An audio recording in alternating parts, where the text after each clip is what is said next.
साथीहरु welcome to my mini blog. अहिले चाहिँ म चाहिँ यहाँ चितवनको सौराहा भन्ने ठाउँमा जान लागिरहेको छु। त्यो पनि हिँड्दै फेरि सौराहा चोकबाट हिँड्दै हिँड्दै हिँड्दै त्यहाँ क्रिसमस ट्री यत्रो ठुलो बनाएर भनेर मैले हिजो फेसबुकमा हेरेको थिएँ।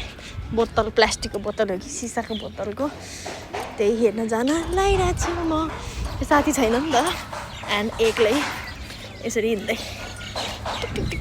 This is my असली अवतार। घामले पोलेर मुखमै टिलिक्क निधारमै टल्केर यसै छोप्न पर्यो।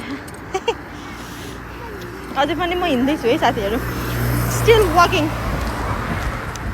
हिँड्दा हिँड्दा हिँड्दा हिँड्दा हिँड्दा हिँड्दा साथीहरू यो चौतारा भएको ठाउँ कहाँ पो हो? यो चौतारा भएको ठाउँ आइपुग्यो।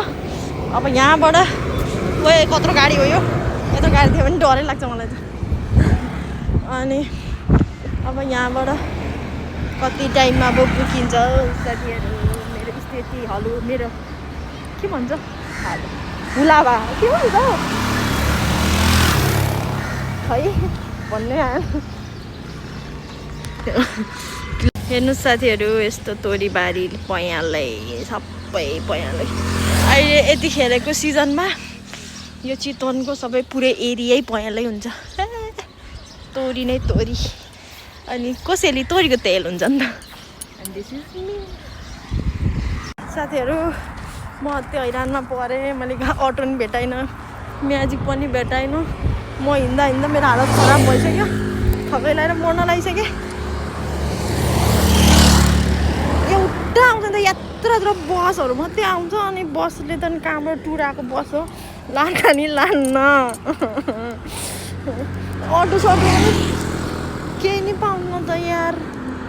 यहाँ घामले निधारमै टाटिसक्यो, घामले पोलेर अहिलेसम्म नै पाउनु।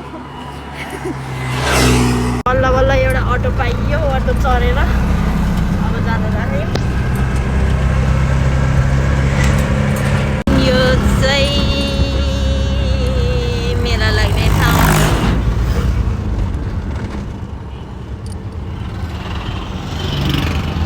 सौराहाको होटेलको नामहरू पनि धेरै छ। तपाईँ नि यतातिर जाने हो र दाइ? कहाँ तपाईँको घर चाहिँ? दिस इज हात्ती चोक, अनि यो चाहिँ सौराहाको बजार।